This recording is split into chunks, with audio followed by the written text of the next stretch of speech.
हम खड़े हैं लाहौर नगर पालिका की कांजी हाउस। यहाँ नगर की बेसहारा बीमार घायल गायों को आश्रय दिया जाता है और नगर पालिका में आवारा गौवंशों के रखरखाव के लिए बजट भी आता है।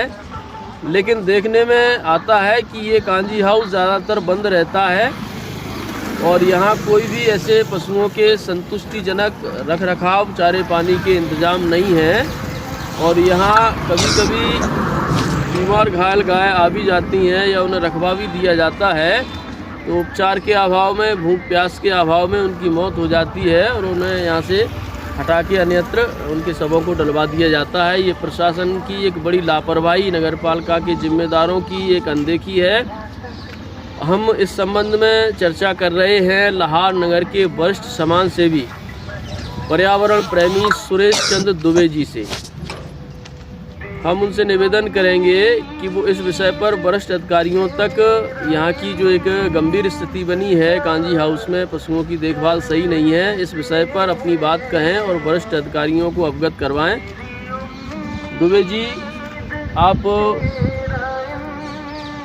इस कांजी हाउस की व्यवस्था को लेके क्या वरिष्ठ अधिकारियों से कहना चाहेंगे और व्यवस्थाओं में कैसे यहाँ सुधार होना चाहिए, ठीक से इंतजाम होना चाहिए, इस विषय पर अपनी बात कहें। आज हम लाहौर की कांजी हाउस पर खड़े हैं। हम लगभग यहाँ 12 वर्ष से आए हैं। 12 वर्ष से लगातार कुछ न कुछ समाज सेवियों का काम करते हैं। यहाँ गायों के लिए हमने देखा है कि ये किसान लोग ले जाके कहीं मरघटा पर बंद कर देंगे, कहीं कहीं बंद कर देंगे।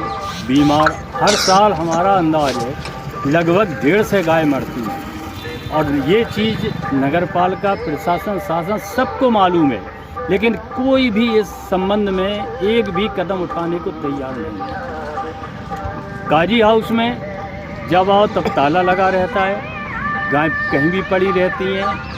संतोष चौहान जी हैं एक गौ सेवक, और लोग हैं, ये लोग सेवा करते हैं लेकिन उनके पास जगह नहीं रखने की। ये कांजी हाउस आते हैं, कोई नहीं सुनता है कांजी हाउस में। अभी गाय आई हैं 2, इनको रखवाया है। इतनी लापरवाही है कि यहाँ पानी पीने के लिए कोई टंकी नहीं है। एक टंकी है, जब उससे कहा गया कि इसको भैया भर दिया करो तो वो कहता है भाई साहब ये टूटी हुई है। बड़ा अचरज की बात है कि इतना फंड आते हुए और एक टंकी साझी नहीं रख पा रहे हैं। अरे ये इनको अगर नगर पालिका वालों को अगर शर्म नहीं आती है तो ये हम ही से कह देते 2 टंकी हम ही बनवा के रख देते। ये फंड का क्या करते हैं ठेकेदार और ये मिलके, मेरी समझ में नहीं आता है। गाय की एक आँख गाय कौवा खा गई, क्या इन लोगों को बिल्कुल ही मानवता विहीन हो गए हैं? इनके अंदर दया धर्म की कोई चीज़ नहीं है क्या? ये जो है ठेकेदार से मिलके अपनी हिस्सेदारी कर रहे हैं, और अगर नहीं कर रहे हैं तो गाँव इस कांजी हाउस की इतनी अव्यवस्था क्यों है? हमारा शासन प्रशासन सभी से अनुरोध है, यदि आप लोग इस पे उचित ध्यान नहीं देते हैं, कार्रवाई नहीं करते हैं, नगर पालिका के विरुद्ध, अधिकारियों के विरुद्ध कार्रवाई नहीं करते हैं और अगर ये व्यवस्था नहीं सुधरती है तो हम लोग धरना प्रदर्शन करेंगे और नगर पालिका के प्रांगण में ही वहीं जिंदा मुर्दा भी करना जानते हैं। ऐसा नहीं है कि हम लोग शांत रहें। अतः आप लोगों से सबसे अनुरोध है कि 15 दिन के अंदर ये व्यवस्था सुधारें और यहाँ टंकी रखवाएं। कोई भी गाय यहाँ से किसी पक्षी के द्वारा नुकसान न पहुँचा जाए, अन्यथा स्थिति विस्फोटक हो जाएगी, अन्य आपकी जिम्मेदारी होगी। धन्यवाद।